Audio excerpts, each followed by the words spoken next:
I'm Michele Barton, and on April 22nd, 2012, my son, Tanner Barton, lost his life. This documentary follows his last movements.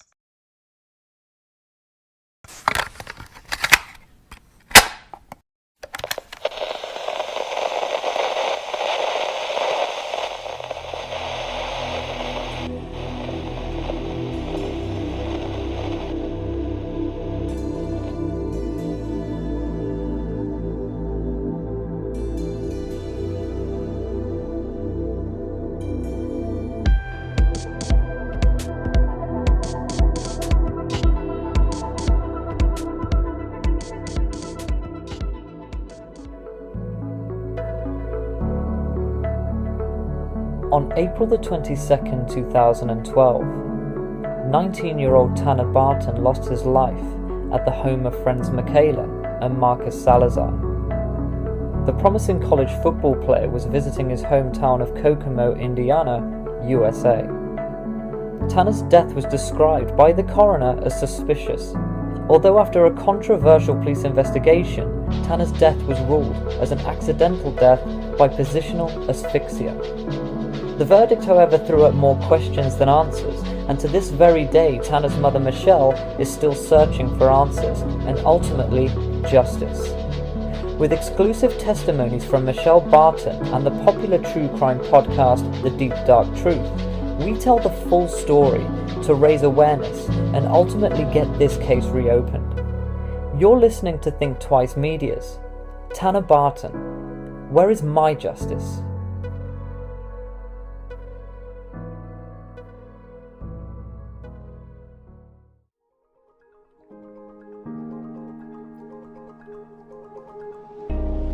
Tanner Barton was home in Kokomo, Indiana on the weekend of the 21st of April, 2012. Despite being due to attend a party at Purdue University on the Saturday night, Tanner instead stayed in Kokomo. After leaving his family home at 5 p.m. in the evening, Tanner met with a friend. They smoked marijuana and went to see a movie. After leaving this friend, Tanner drove out to the home of good friend Marcus Salazar.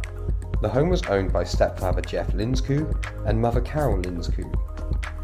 Also in the home that night was Marcus's younger sister Michele and younger stepsister Kirsten. After catching up with Marcus and his family for a couple of hours, Tanner and Michele head out to the popular Kokomo nighttime hangout spot, Dan's Bakery. Officially, Marcus did not accompany them. They returned back to the Linskog home shortly after leaving the donut shop. Tanner and Michele would spend the rest of the night in the basement together, watching a movie, talking, and allegedly drinking liquor. Tanner would make an attempt to walk up the stairs out of the basement, but he collapsed and fell. He would lay there undiscovered for 6.5 hours until he was found by Michele the next morning. Tanner would be pronounced dead at the scene by the coroner, aged just 19 years old, on the basement floor of his best friend's home. We've been given exclusive access to the case by the Barton family. Michele Barton recounts Tanner's early life, as well as the last time she saw her son alive.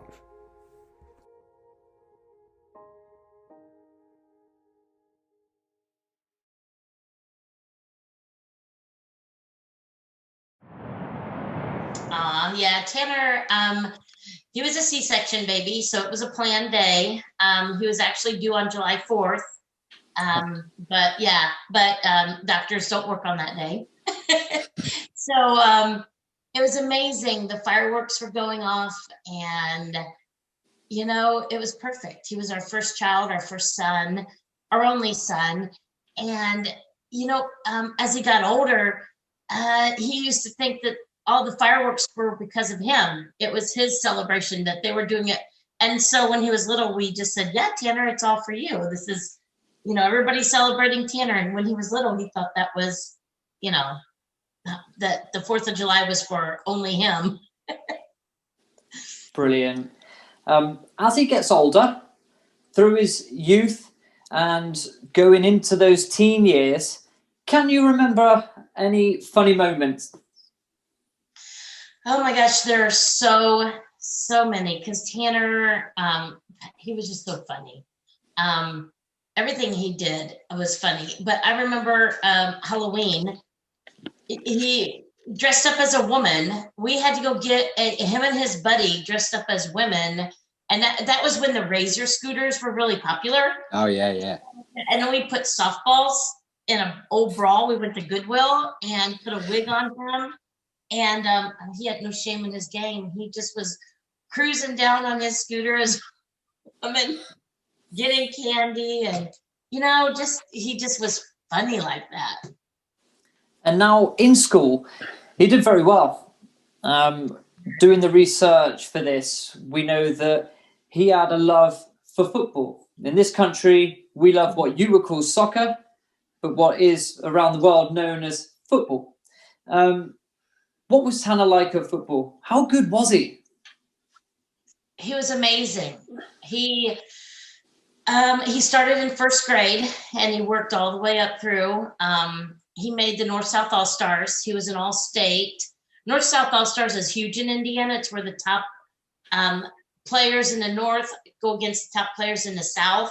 Right. And that's every kid's dream in Indiana to make that team. And he made it. He was one of the best linemen there. He played the whole game. He was amazing. All-State, got a scholarship to college for football. And I keep saying that because I'm not a football. I don't understand football. My husband does. So I just know it was my kid out there just tackling the quarterback all the time. He was just so good out there. So just amazing on the field. When he got to college, his coach said that he would make All-State by the time he was a junior if he kept up the way he was playing. So was it the plan then did he want to go pro? Was that the eventual plan? He could have, yeah. And he would have, yes. I think he really could have.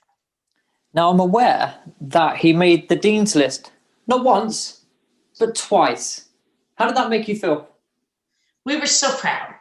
We were so proud. And actually, the day that he left the house, we were discussing his academic scholarships. I said, because he got a half ride for football.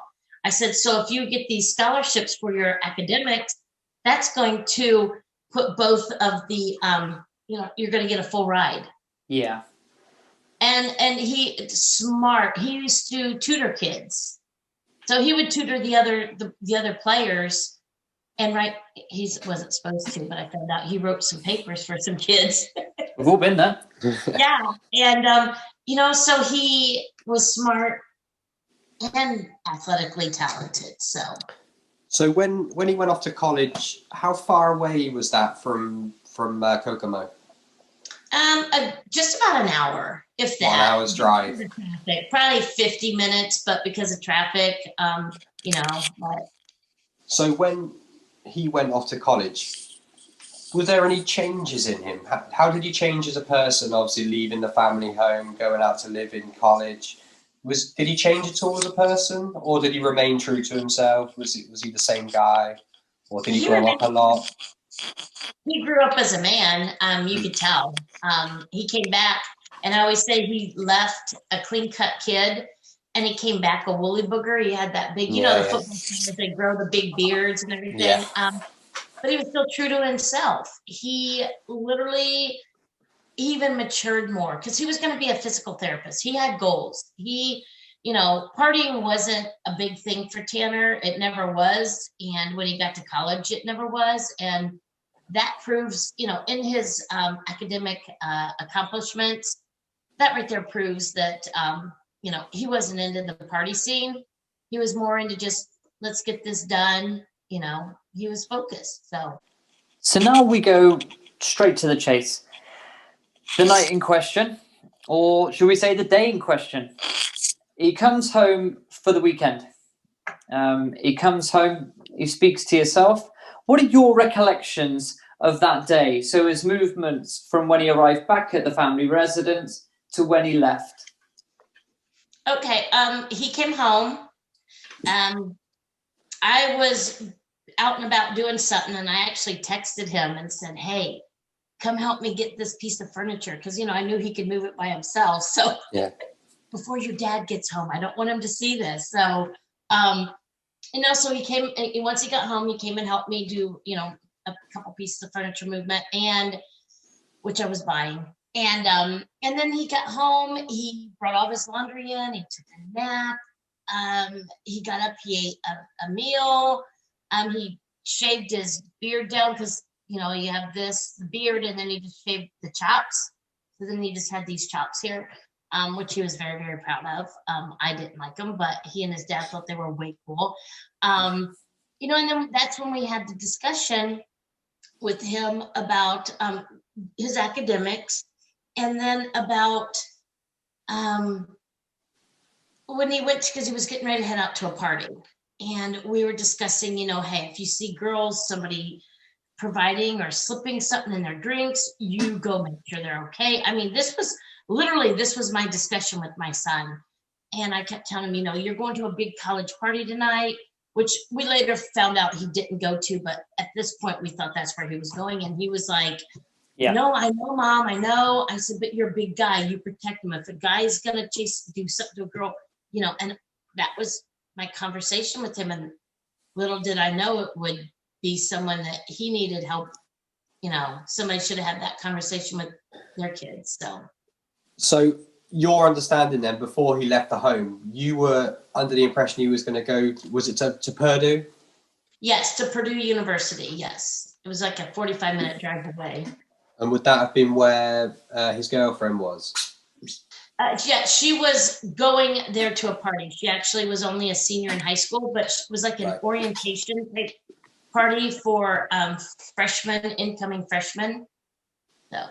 So when he left the home that night, you thought that's where he was going? Yes. Mm-hmm. So why do you think it was that he didn't go? Well, my daughter told me that he told her that he was just going to hang here. He didn't want to be that guy that was like, just hanging around his girlfriend. He wanted her to go have fun by herself. Yeah. And he was going to be on call for her. And so if she needed anything, he was going to be right there. So, 45 minutes away, he could be there. He just wanted to have fun by herself with her girlfriends. Now, this next question is going to be extremely difficult for you, Michele. I'm going to come straight out with it. Can you remember your last interaction with Tanner? Yeah. His dad and I walked him out, which we did every time. Every time he would come in, we'd see him, we'd run out. But I just when he first came home that day, he seen me get out of the car, and he just gave me a big bear hug and said, "Hi, Mommy Sue," and just picked me up. And which, then I was much littler, much smaller, and it didn't matter. He would have still been able to pick me up. But he picked me up and just gave me a big old bear hug, and just, my feet were dangling. So that tells you how big the hug it was. And then when he left, my husband shook his hand, said, safe, bub, and I gave him a hug and said, "Love you, Bubby." He goes, "Love you, Mommy Sue." And then he got in the car and, of course, did his little text. And then I just remember the last time he just did that. He just drove off and did that, like, bye. And then we watched his car go around the corner, and then we walked in, and that was the last we seen him.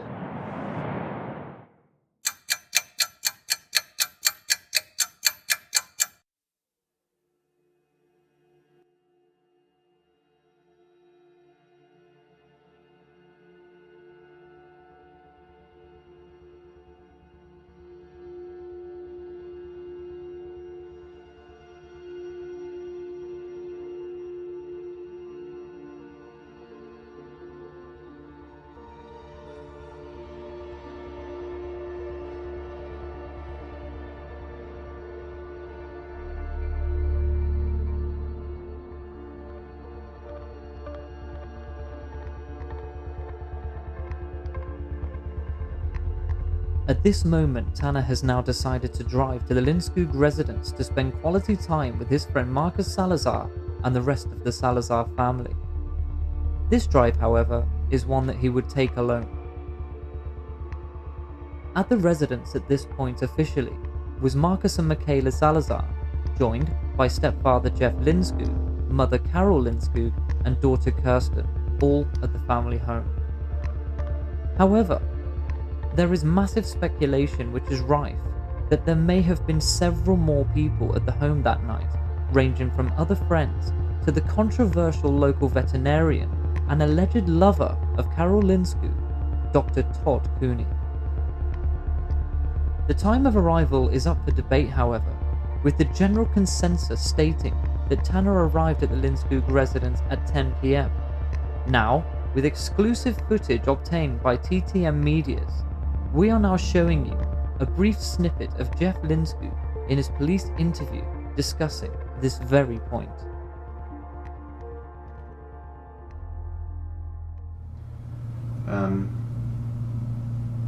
What time did he come in last night?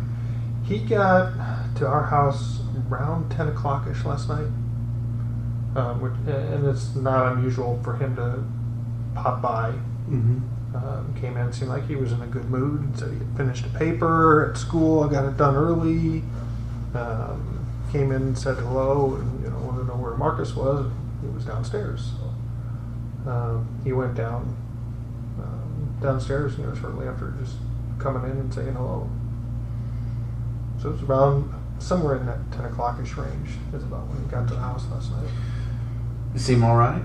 Seemed to be. Okay. It seemed like he was in a good mood because he got his paper done and he'd just grown out his lamb chop sideburns, and it seemed like he was in a good mood as far as I could tell.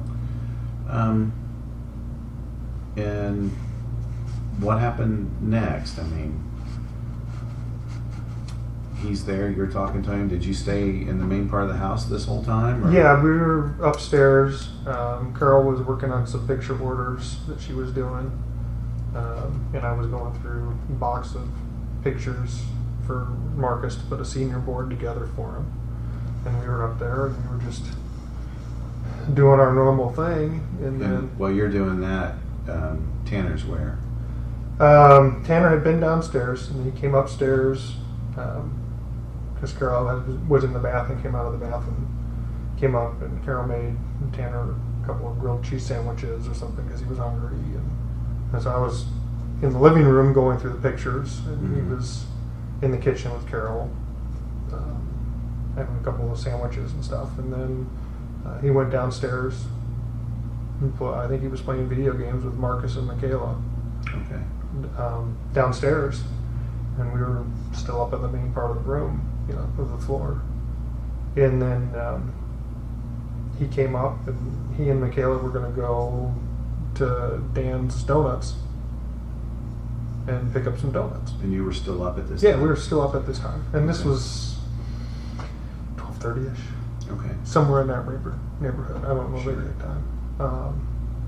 And so we gave Tanner some money to go get donuts, and he and Michele went to go get donuts. So, what's your understanding of Tanner's movements between leaving your household at 5 p.m.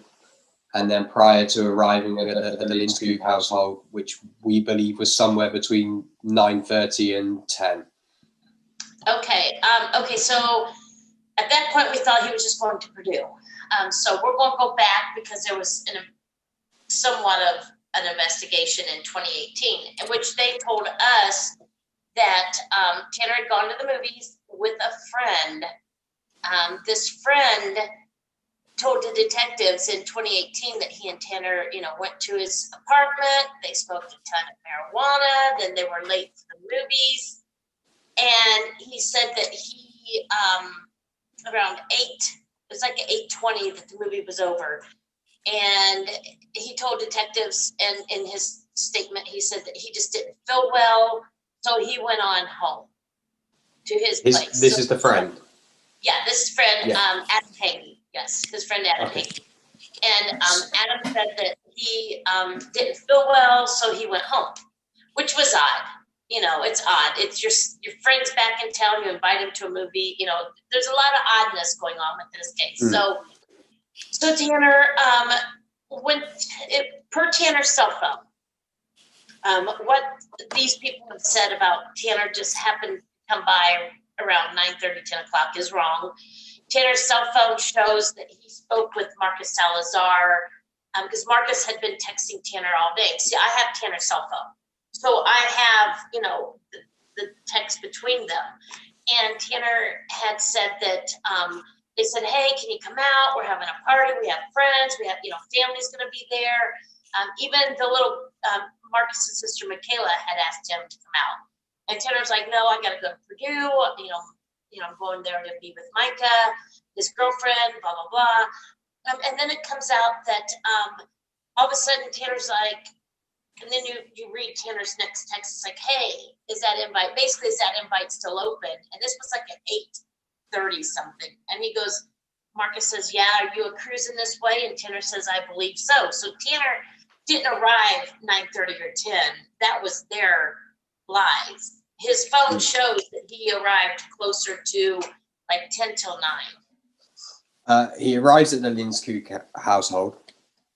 Officially, as per the police interviews that we've seen, the people in attendance, the mother, Carol, she would have been Carol Linskog, Jeff Linskog, the head of the household, the stepfather, Marcus Salazar, who he was there to see,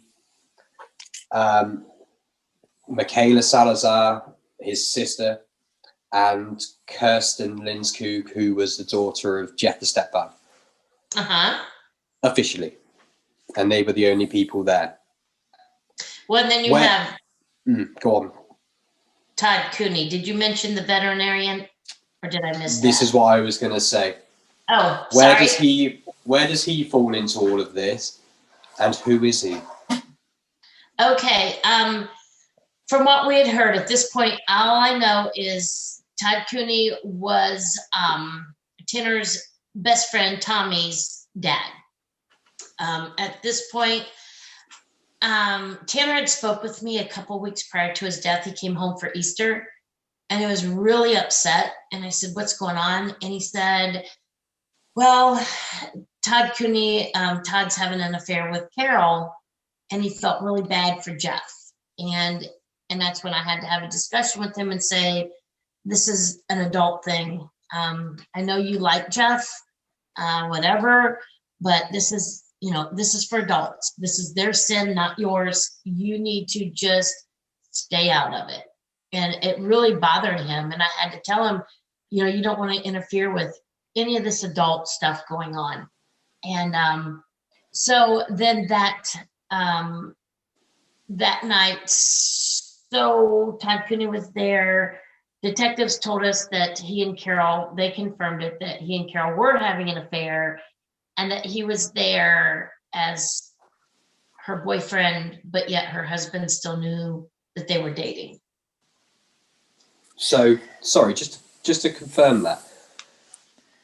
Jeff knew that they were in a relationship. So that's his wife and, as I understand it, possibly a colleague, Todd? Yes, they're all colleagues. Yes, at that point, from what I had heard, they were all in a business of veterinarian clinic. So, they were drinking. I mean, that family's, they're partiers. They have kids over every Friday night for football parties. A lot of the parents, and I didn't know this because we lived on a different side of the county and my kids went to a small county school until they got to like middle school. Then they had to go, bust over. And these parents, after Tanner passed, they said, oh, well, we didn't allow our kids over there because they allowed these kids to smoke marijuana, do drugs, drink. And I have to say allegedly because I was not personally there to see it, but these parents came forward to tell me that was the known party house after football games on Fridays. Detectives even confirmed that and said, yeah, they'd heard that that's where the kids were allowed to freely do what they want.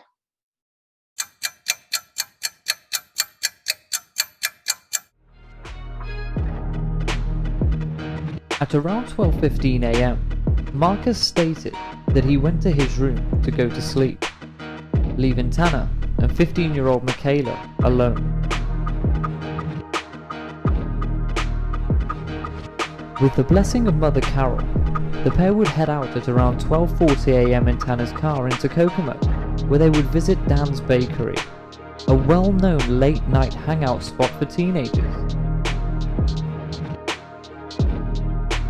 After arriving at the bakery, Tanner would bump into friends and spend time chatting.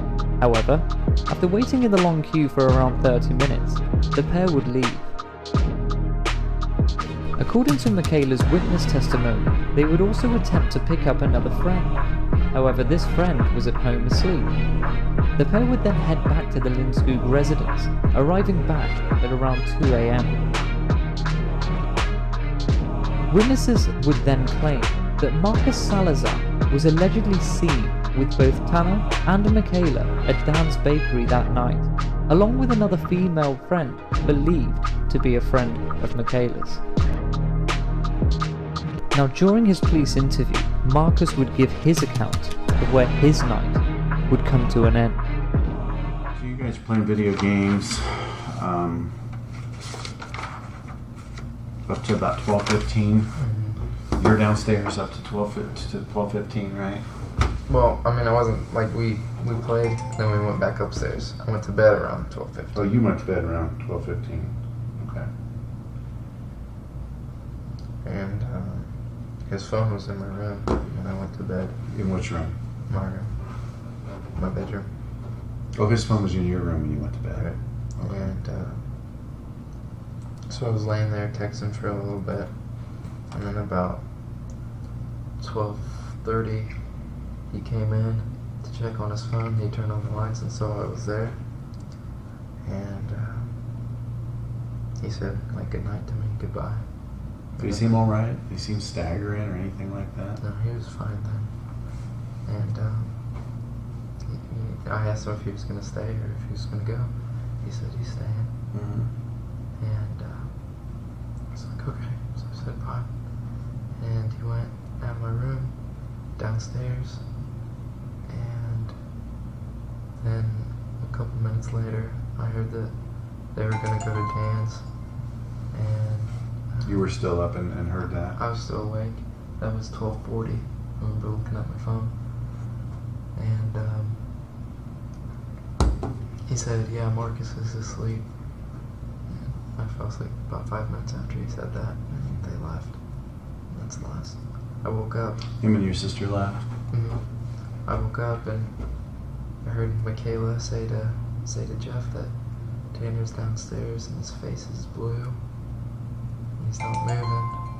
And so I ran out of bed and I got down there and there it was. So I called the cop. I called him. Understand that a lot of people are going to ask a lot of questions. I know. So I have to be thorough. Yeah. Okay. So I have to ask some uncomfortable questions. But before I ask those questions, I want you to realize that this investigation is not about things you have done in the past. Mhm. Okay. This investigation is about what happened this morning. Right. Okay. However, these questions are going to be asked, and we have to go through the motions on this. Okay. Your husband had shared with me that he had provided alcohol in the past to both Tanner and your son, Marcus. And were you aware of this? No, I knew Marcus. Okay. With Marcus with a Share beer. with me what you knew there. Well, with Marcus, my opinion is if they want to, I'd rather them drink with me than with friends. So we limit Marcus to having one beer with us. But How often? Last time was in the summertime that I'm Okay. aware of. Okay. Myself, I would be concerned with legal ramifications Mhm. with that. Mm-hmm. Not that we're going to be able to make an arrest on that. But did that not go through your mind? I mean, were you upset? That he upset had with given him, beer? Jeff for giving Marcus a beer.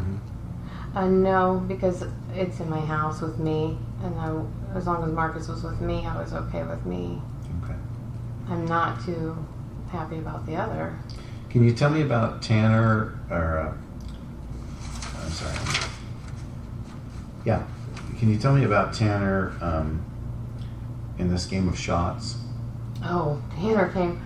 Todd was there. He'll be able to answer that too. But Tanner and Todd and me and Jeff were all in the kitchen.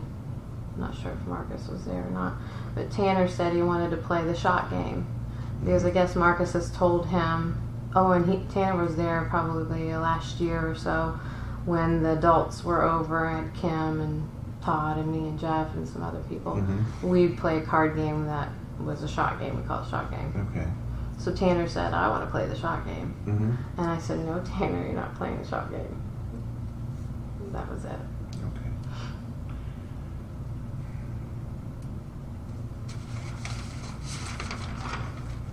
We're not partiers or anything. I don't want you to get the wrong idea. So we've seen Tanner for 2 hours, texting him all day, like you said, obviously looking forward to seeing each other. You wouldn't go to bed after 2 hours. Tanner with the intention of going out to get donuts with Michele, the younger sister, also very close of her and friends of her. Why would Marcus have gone to bed? Why would he not have joined them? That's a key point for me. Us too. And then Tanner's cell phone was in Marcus's room. Yeah. Why would Tanner? And if you look at Tanner's cell phone, he was texting friends all night. He kept saying, what are you doing? He didn't want to be there. You could tell he didn't want to be there because he kept texting people. So if Tanner was texting people, why was Tanner's cell phone in Marcus's room? Yeah. How could it be in Marcus's room when he's texting people and Tanner's downstairs while Marcus, I didn't, and, Carol's like, oh, he had a bad day. Seriously? Yeah.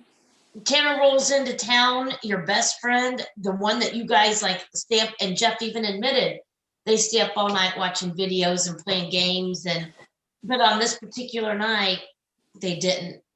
And witness testimony says that he was seen to be inebriated. Is that something you can confirm?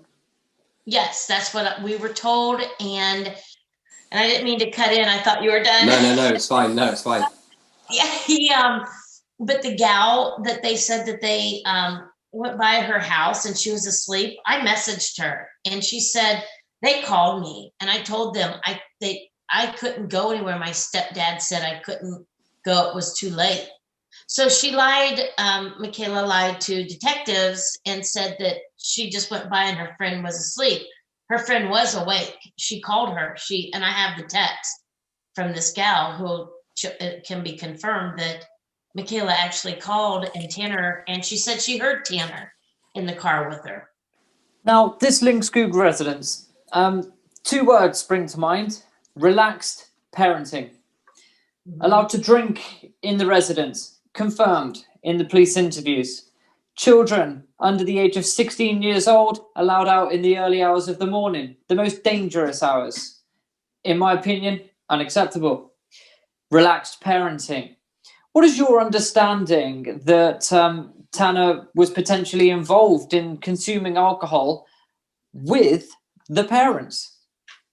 That sickens me. And I found out 2 weeks prior, and had I called this mom, it was at Easter, of course. I took Tanner out for lunch, and he's like, Mom, we drove by a liquor store, and he's like, hey, why don't you stop in and get me something? And I was like, he was joking, I thought.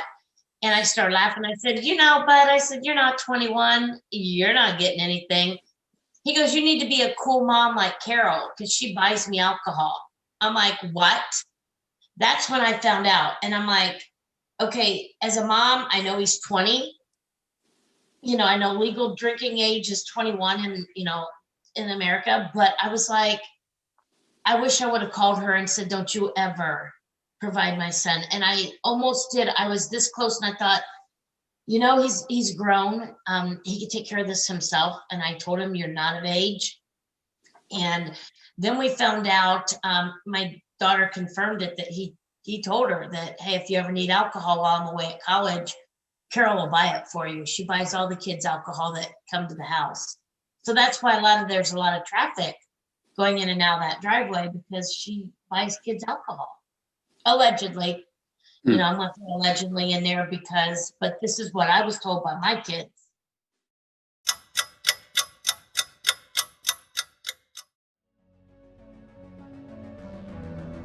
Once back at the Lindskog household, Michele would say goodnight to Carol and Jeff, who were still awake at this point. They would then head down into the basement.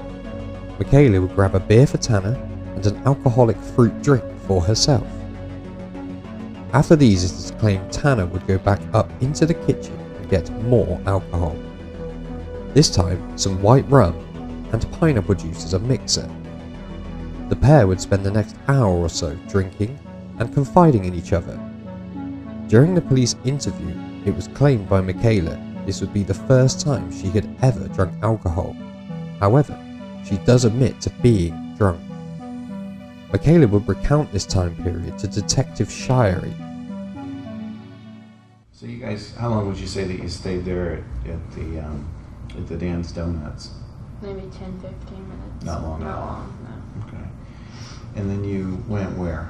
We started driving to my friend's house, but she was asleep, so we just turned around and went home. Did you ever make it to the friend's house? Mm-mm. We made it to his house, and he showed me it because I've never seen his house before. Oh, you hadn't? Mm-mm. He didn't go in or anything like that? We just drove past him. He's like, Okay. That's Just trying to remember. But you guys didn't stop at any stores or anything like that? no. What time would you say that you got back to your house? 2, maybe. Okay. Was anybody awake when you got home? My mother was, and Jeff. I went to go say goodnight to them. Okay. Is Jeff your stepfather? Yes. Okay. And so they were in bed? Yeah. Okay. And then what happened next? He told me he didn't want to be sober, so I got him a beer, and I got me like a little fruit drink thing. Was it alcohol? Mm-hmm. Okay. And I wasn't expecting to get drunk. I was just taking little sips of it. It was the first time that I've ever done that. So, and then he's like, a beer is not going to satisfy this. So he went upstairs and he got the little plastic bottle. I don't remember what it was. I think the cop said rum. He said he wanted to get the plastic one because it didn't make a lot of noise when he tried to get it out. And he also got pineapple juice to mix in it. So Where was the pineapple juice at? in the fridge. I was downstairs when he went up and came back with those.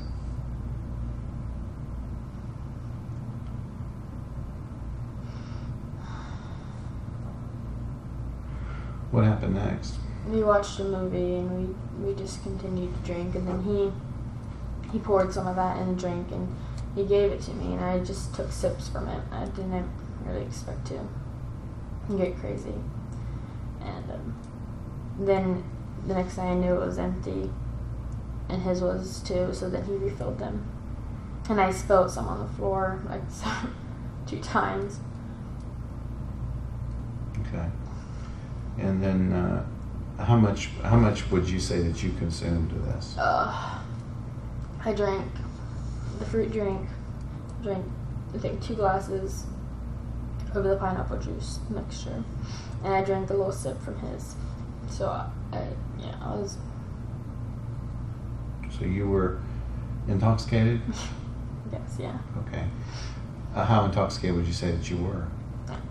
I don't know. Kind of. I always expected drunk to be like not comprehending what's going on, but I knew what was going on, so I don't know on a level. I'm sorry, say again. I always thought like drunk would be like not be able to comprehend like from the movies and stuff. So I didn't know.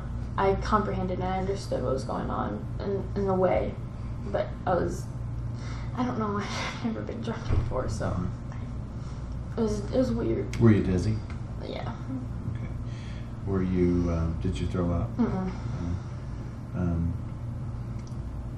How long do you think you guys were drinking? Sorry. Last time I looked at the clock, it was 3 o'clock, so maybe Okay. an hour.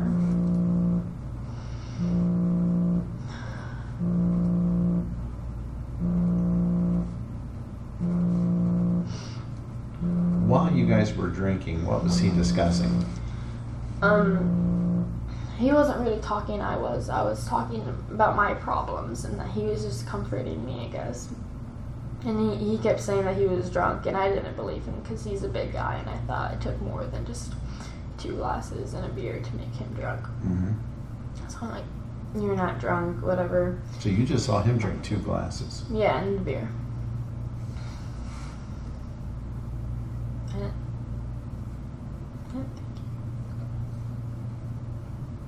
I thought he was joking.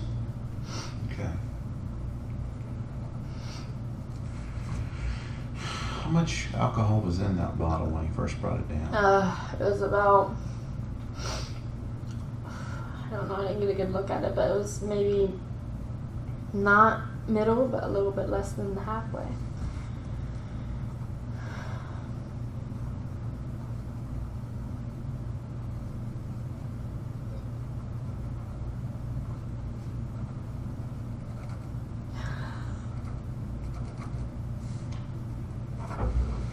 So really, roughly, you're thinking that most all this alcohol was consumed within 1 hour. I guess, yeah. So prior to you getting him that beer, did you smell any alcohol on him at all? No, No? not, Okay, so to your knowledge, he had nothing to drink until that point. yes.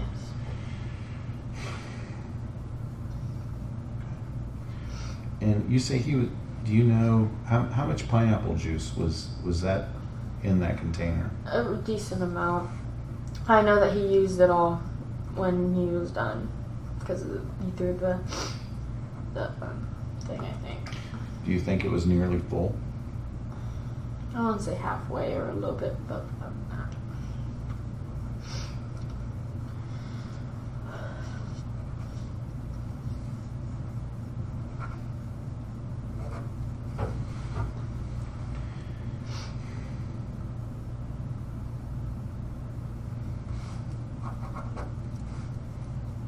So he just had 2 glasses that he mixed on his own in a beer. He wasn't doing any shots. No. So after arriving back at the household, Michaela says goodnight to her parents. Jeff takes a prescribed sleeping pill, goes to sleep. Tanner and Michaela look to head down to the basement. According to Michaela in the police interviews, Tanner was fully intending to get drunk. She gets him a beer. She gets herself a fruit drink, which I'm not sure what that is. We think it might be an Alco Pop over in the UK, alcoholic fruit beverage.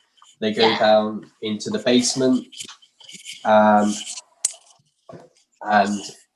they have a beer and she has the fruit drink. Allegedly, Tanner then claims it's not going to be enough for him. He goes upstairs, gets white rum. Was it white rum or some sort of coconut rum, Bacardi? White rum, we'll say, and the pineapple juice. Comes downstairs. According to Michaela, less than a half full bottle. Bearing in mind, this is a claim from Michaela. This is the first time she's ever drunk alcohol. I don't know if that's true or not. Personally, I would say probably not. They have a couple of drinks. They talk. Allegedly, Michaela confides in Tanner. He offers a support network for some of her problems, which by her own admission was a regular thing that he would do because he was a caring guy and she saw him as a brotherly figure. Things that stand out to me here. I don't think it's the first time she drunk, but she did admit to being drunk. She also thought that Tanner himself was drunk. Now, from what I can understand, they had 2 glasses each of rum and pineapple juice, and Tanner had a beer.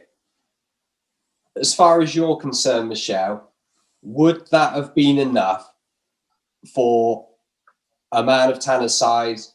Would that have got him drunk? What's your experiences of Tanner's drinking? Would that have been considered a lot of alcohol for him, or would that have been seen as something he could handle quite comfortably?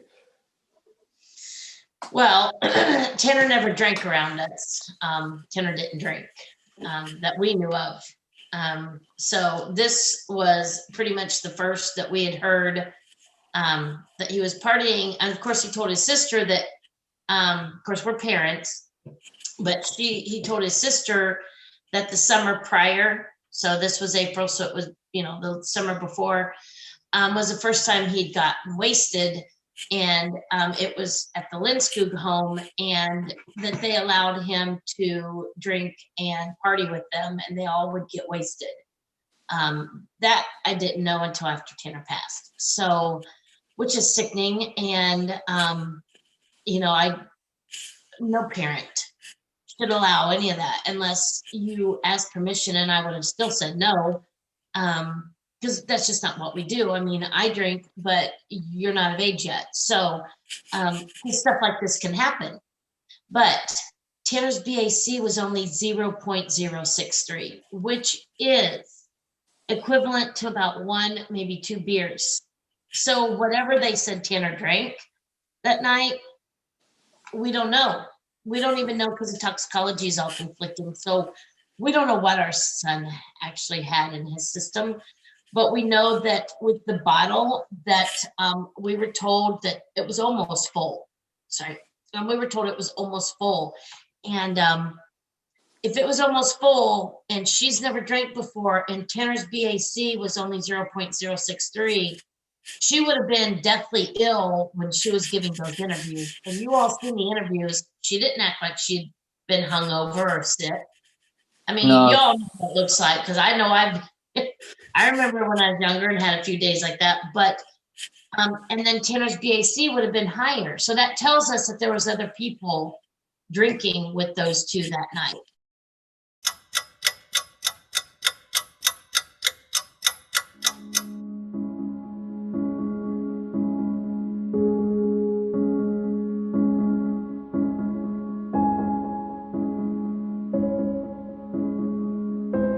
The story would now take a tragic turn. After around an hour of drinking and talking with Michele, Tanner would rise for the very last time. Making his way to the staircase, planting his foot onto that first step. He would turn, collapse to the floor, and lay motionless. At this moment, Michele witnessed this happening. She would then approach Tanner, check his pulse, and upon allegedly feeling what she believed to be a pulse, would then make a decision that surely would haunt her for the rest of time. She would return to the sofa where she would fall asleep, leaving 19-year-old Tanner Barton to take his final breaths as he lay there, undiscovered and alone, for an utterly astonishing 6 hours.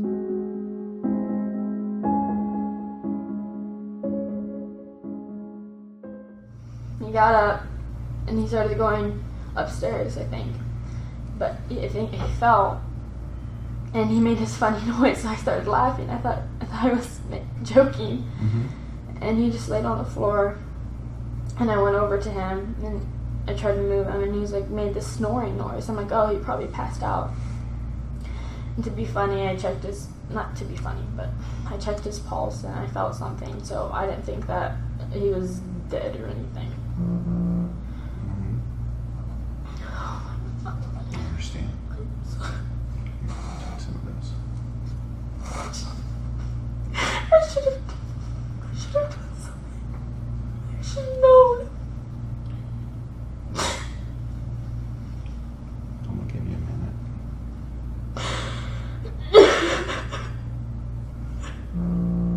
No, I'm sorry about my Don't phone. worry about it.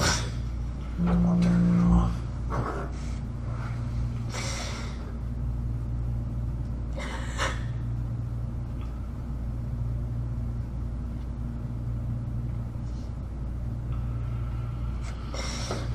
sorry. So you need a little bit of a break? No, I'll be fine. Okay.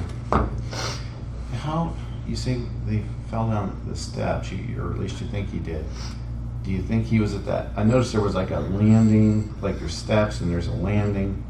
No, he like went up the first step that I saw, I think. Oh, you think he only made it up one step? Yeah, and then he tripped. And which way did his body go? I think he turned around to look at me and tripped, and then his fell like that way. Would you be able to show me? Do you want me to? Can you? Yeah. So that I can understand. So there's the steps. He's walking around. Does he appear to be stumbling, you say? Yeah. He starts to go up the first step, and he turns around, and he falls, and does this really weird flip thing, and made a noise, and he falls like this, like that. And lands on his Side. Okay. And what would you say this noise is that he Like, made? it's like, wah. There's something. And you thought he was just joking I like he thought has. he was joking. He's pretty funny guy.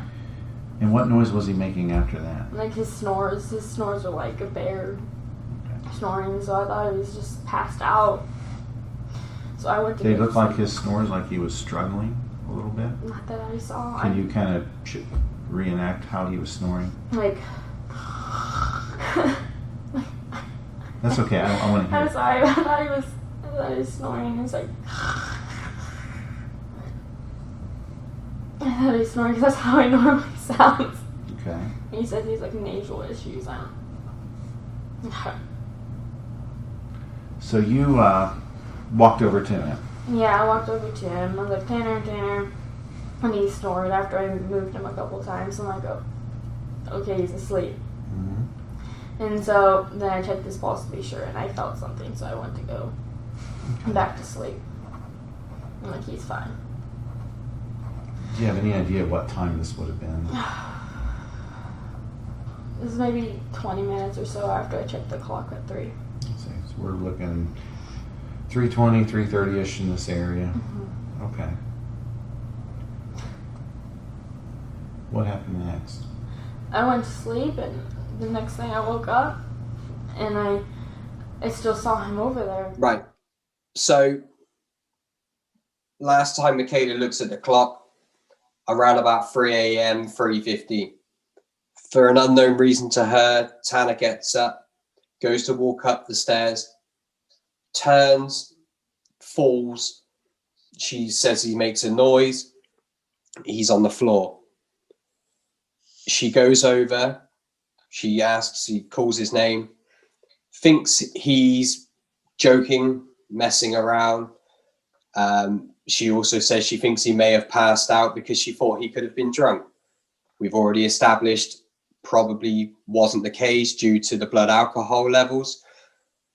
Mm-hmm. She claims to have checked for a pulse. Unsure whether she's found a pulse. She says she thought she felt something move. She said it didn't register in her brain.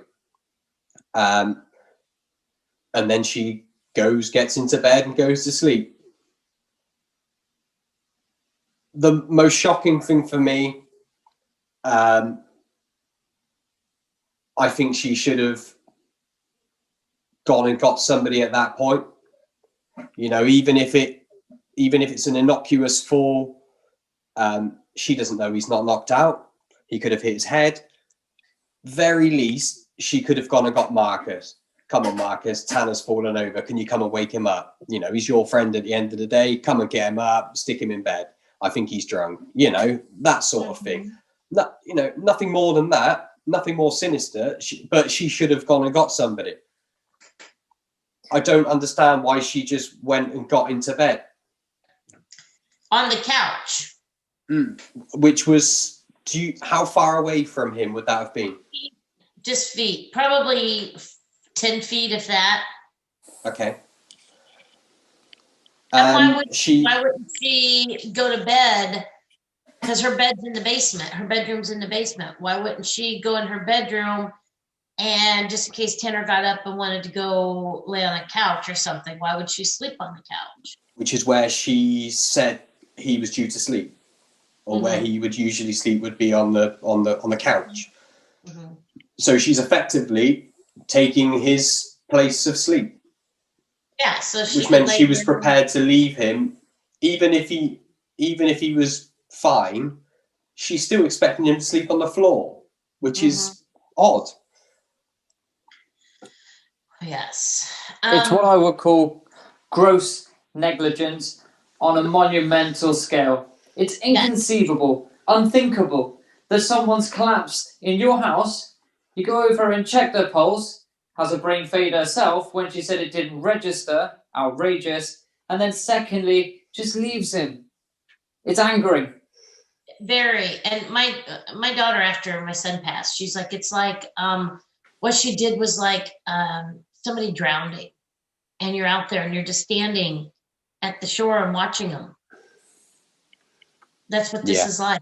It's like, and not helping that person that's out there drowning. You're just sitting there watching, and you're not leaving and going into the water to get them. That's what she said. It's comparable in her mind. It was too. So I believe, and I don't believe Michele was the one who was down there with Tanner. I believe adults were there. I believe kids were there. If you read the addendum that Todd Cooney wrote, there's some, questionable things where, he said Tanner died around 3:30 a.m. How would he know that? We don't know when Tanner died, but yet he knew. So I don't believe it all happened the way she says, because like I said, we've all been told that they formulated stories. They were all liars. The detectives didn't believe them. So we don't know what really happened. We do know Tanner was moved several times. So we don't know if that's where he collapsed. We don't know what actually happened from the time Tanner's girlfriend and him called from each other from 2:07 to 2:11 a.m. until 911 was called. We have no clue. We have nothing.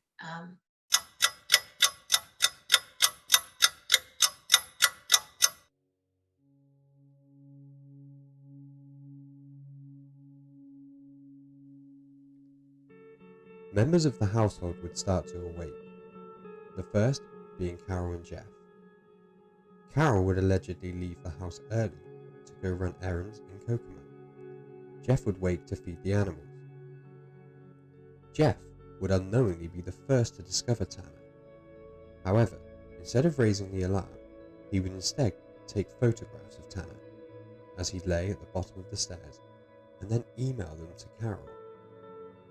It would be another almost 2 hours before Michele would awake to find Tanner, laying in the same position she had left him 6 hours previously. It would be Michele who would raise the alarm, crying out for stepfather Jeff. It is alleged the 911 call would not be made initially though. Instead, members of the Salazar-Linscoop inner circle would be contacted first, including controversial figure Todd Cooney. Only then would Marcus be instructed to call 911. You woke up about what time would you say today? Oh, I'm thinking somewhere 7:30-ish is when we woke up.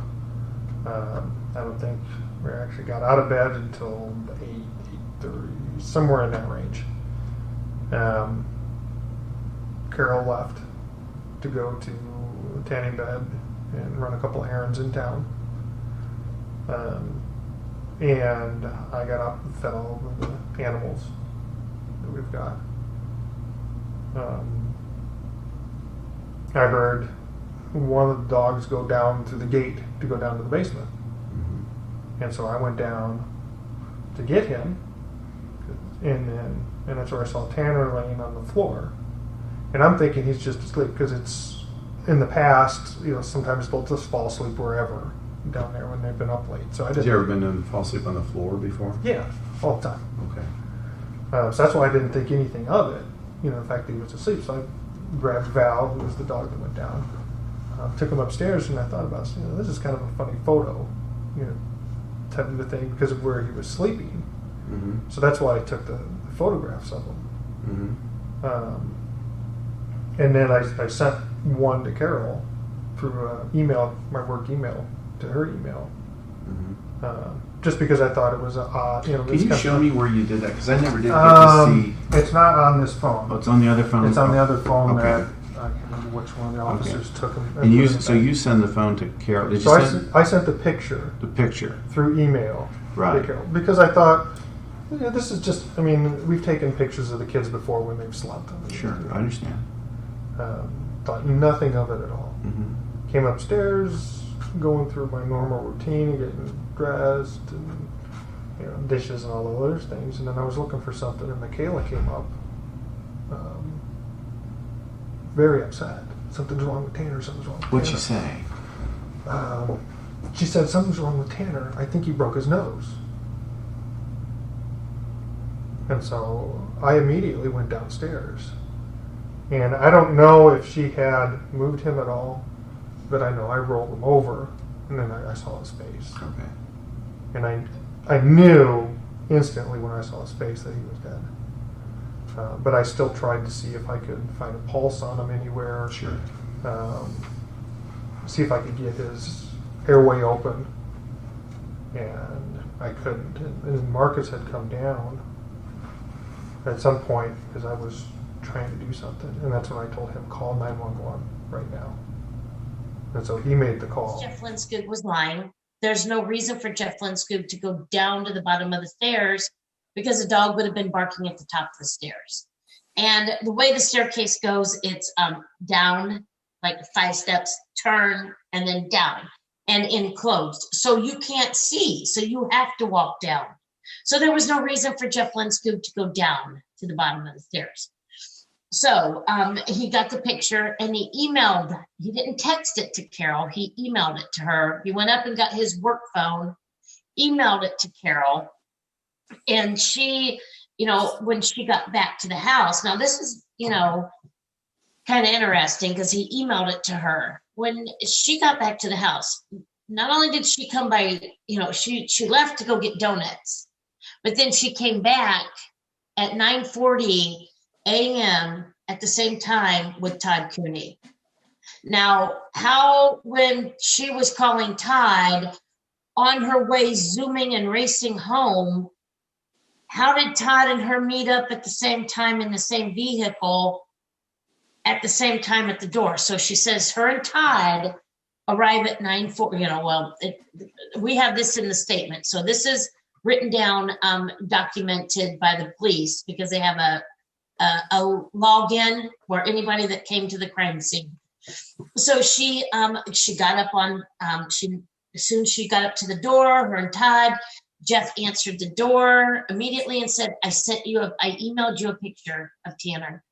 And she goes, I can't see it. She goes, so I hand the phone over to Todd and told him I can't see Tanner that way and deleted it. Now, how did Todd and her end up at the house at the same time first?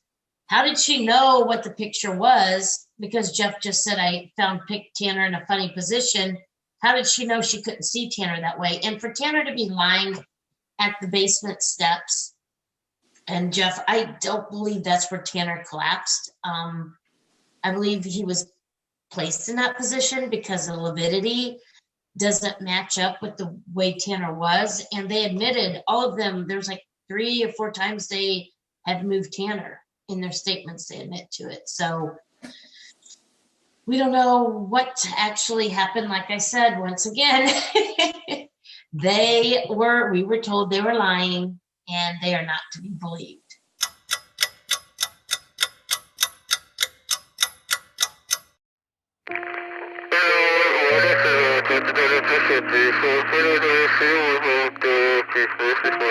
The emergency services would now arrive at the scene.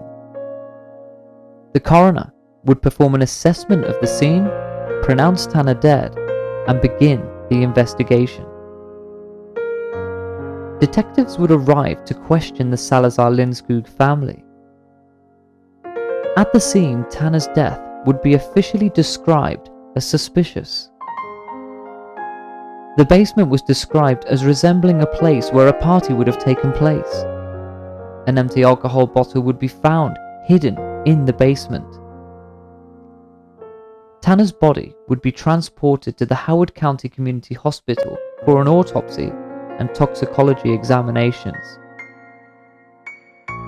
We now bring in Mo of the Deep Dark Truth podcast to explain the findings of these examinations and explain to us possible complications and inconsistencies with these findings. Mo has covered this case extensively in the past and dissects it for us now. So the coroner arrived at 10:40 and he photographed the basement and the body, and this is what the coroner's report had to say. I went over to the body and performed an external examination. I checked his neck to see if he possibly had a neck fracture, and it appeared okay. However, x-rays would be taken once the body was at our facility. I did not remove any of the clothing at the scene. This would also be done at the facility.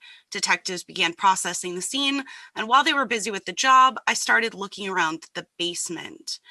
So an important thing to note here is, well, a few different things, but most important thing in my opinion is that Tanner's short neck is mentioned, and that later became a point of contention with the new quarter when it came to positional asphyxiation. But the placement of the body from the section, or from this specific section of the coroner's report, wouldn't be the position that Tanner died in. And we know that because the coroner's report said that he was found on one side of his body. The police report says that he was found on another side of his body. I'm not sure if this is a clerical error due to how they document. So for example, if the police do it like while they're facing the body and the coroner does it from behind the body, I've talked to a few detectives and they all seem to think that they should all be the same way. But moving on. Also, in the witness statements, Michele mentions that she had, shaken Tanner, and Jeff Lindskog mentions that he tried to give Tanner CPR. So in the coroner's report, when they say, I arrived to the scene, this is what position the body was in. He had a short neck. I'm determining that this is positional asphyxia. It's hard for me to decide everything that they took into account to make that call, just because of the extra things that are in the coroner's report, which I'll get to in just a second. So the coroner said he was deceased laying partially on his left side with his right foot touching the bottom of the step. As the coroner was waiting on the toxicology report, with the amount of information they had and the lack of witness statements, that's how they made the determination of positional asphyxia, because there didn't seem to be anything outward that they could significantly say this is absolutely what it was. So due to the lack of any knowledge on their part, Tanner's death was ruled natural, but awaiting further information. So they didn't close out the case to begin with. Then there were 3 toxicology reports to follow. So the 3 toxicology reports in this case, none of them seem to match each other, which is very strange. So just keep in mind as we go through this that we know that Tanner was drinking at the time of his death, and we know that he had smoked marijuana repeatedly leading up to his death. And we know those things from various witness reports, from statements given by other people Tanner had been with, and from eventually his cell phone. So the first, what I'll call the first toxicology report, was on 4/22, and it was from Howard County. And that was a drug panel and a blood alcohol test. And that drug panel was positive for THC and cannabinoids, which matches what we know, and it was negative for other drugs. And Tanner had a blood alcohol level at the time of his death of 0.063. The second is this urine test. So there were a long list of things tested, and that test says that Tanner was negative for all drugs, including marijuana and cannabinoids in general, which doesn't make a whole lot of sense. It also doesn't make sense because that's the test that you would normally take if you were to be drug tested at a workplace.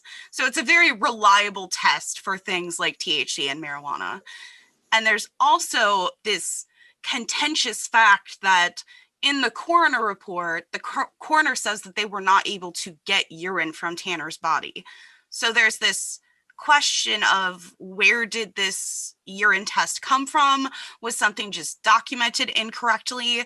Was this urine test kind of somehow put in the file later, or was a lab switch to where it got labeled for Tanner even though it wasn't Tanner's to begin with? That might account for why there was no THC in the system. And the last is a test that they shipped off to AIT labs that the coroner talks about in his report.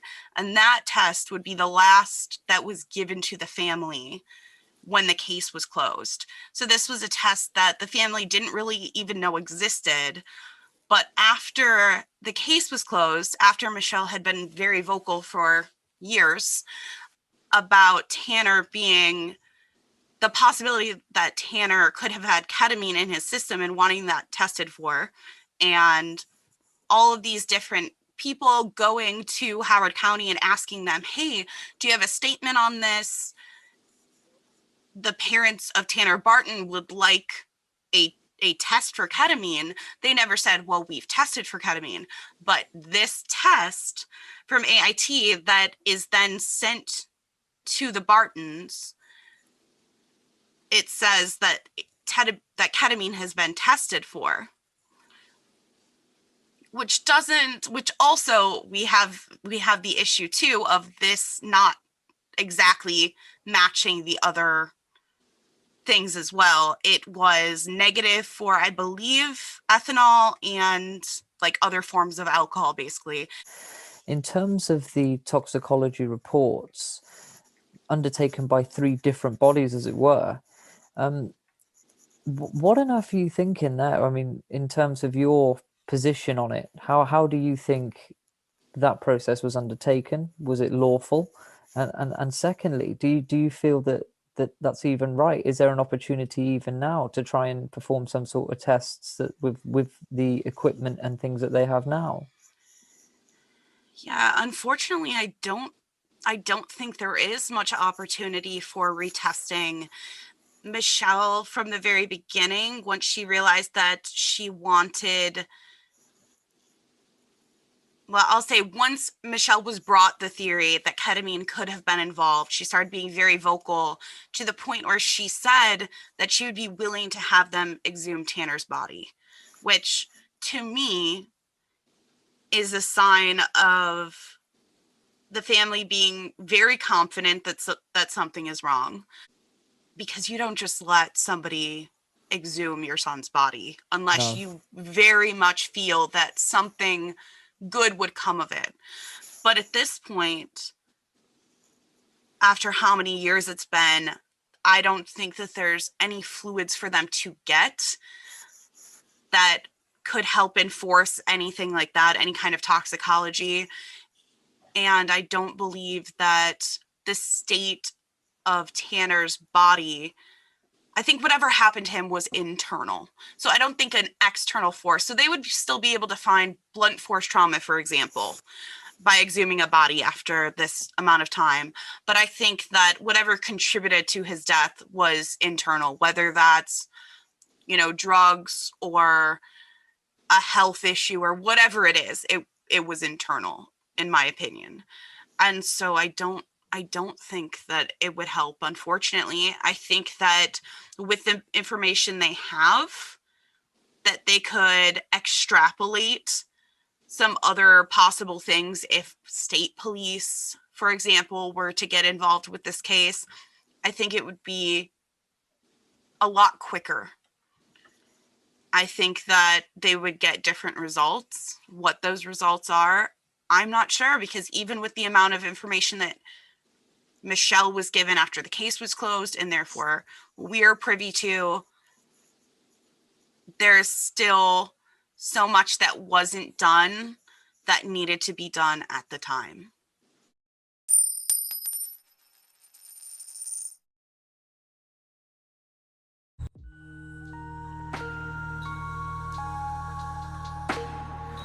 Todd Cooney, the elephant in the room. Disgraced local veterinarian, drug abuser, adulterer. Todd Cooney was at the Lindskog residence the night Tanner died. Fact. Todd Cooney did have his DEA license suspended for 7 years. Fact. Todd Cooney was a known abuser of the drug ketamine. Fact. Todd Cooney was in a relationship with Carol Lindskog. Fact. Todd Cooney was never once mentioned in police interviews. Fact. Tanner's death was not only suspicious, but also consistent with a ketamine overdose episode. Fact. And the most chilling fact of all, Todd Cooney was never questioned by police in the immediate aftermath of the night in question. Fact.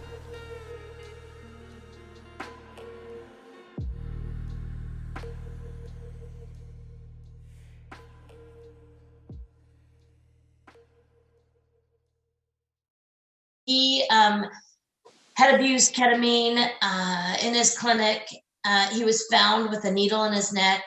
He had vials and ketamine vials and needles in his home, the same home that Tommy lived in, his son. And then I think this is kind of where the relationship kind of went, South. Yeah, it went south. And so then he lost his license. He for 7 years, and he had just received his DEA license back not long before, just months before Tanner was found dead, and he was at that home that night prior. So as I understand it now, he actually practices homeopathy, which is drugless treatments basically of dogs.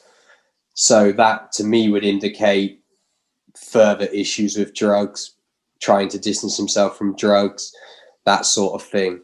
That's just what that says to me. So the fact that he was at the household on that evening, why would that concern you? Because of the way Tanner died.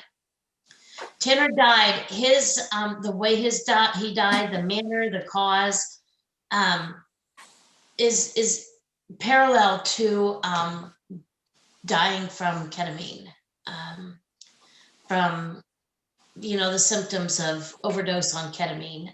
Tanner was found to not be able to reposition himself to breathe. We were told that he couldn't reposition himself to breathe. We were told that he suffocated. We were told that he was not able to move, that he had been paralyzed, but they couldn't find anything in his system. Well, if you think about it, ketamine is out of your system within 4 hours.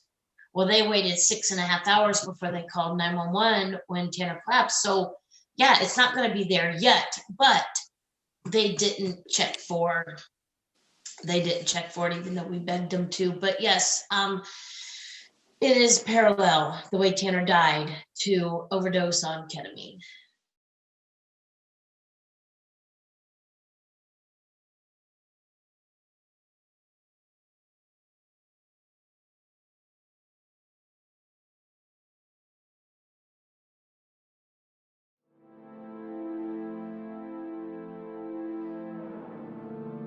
Tanner's death. Despite the coroner initially describing it as suspicious, it was officially classified as natural causes. It would not be until the case was finally closed in 2018 that Tanner's death was changed to an accidental death. However, this did not provide closure for Michele Barton and the rest of the Barton family. In their minds, justice still is yet to be found for Tanner. Despite numerous attempts to reopen the case, on top of 32 pages of questions presented to the Howard County Sheriff's Office, communication between the Barton family and the Howard County Department has stalled, and as things stand, the investigation remains a closed case. Too many questions remain unanswered.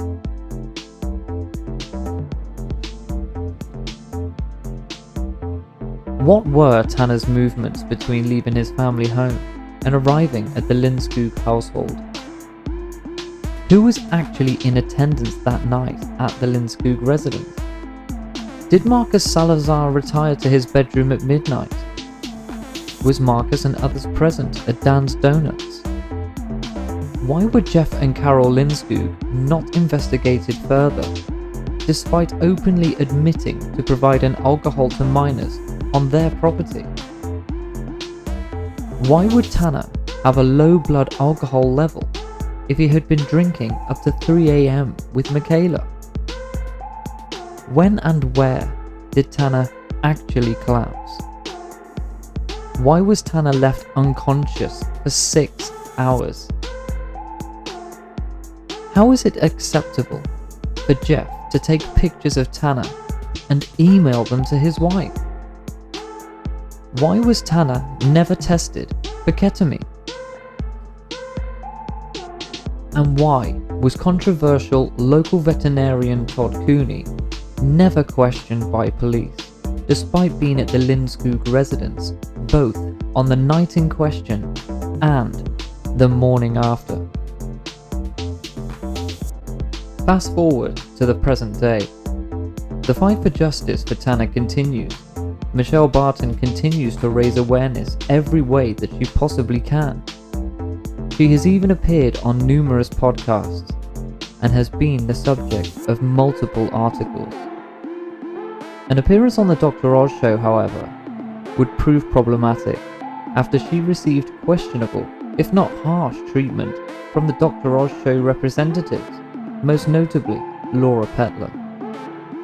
However, Michele will not stop the fight. In terms of the Lindskog family, the infamous household would be sold. The marriage between Jeff and Carol would end.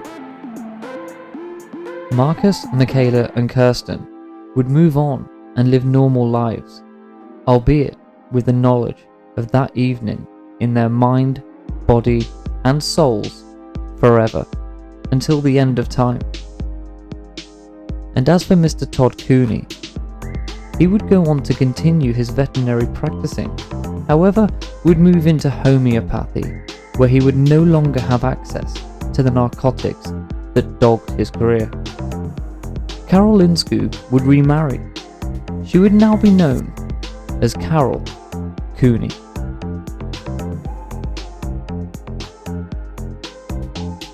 To join the fight for justice, please share this video in the hope of one day achieving justice for Tanner Lane Barton.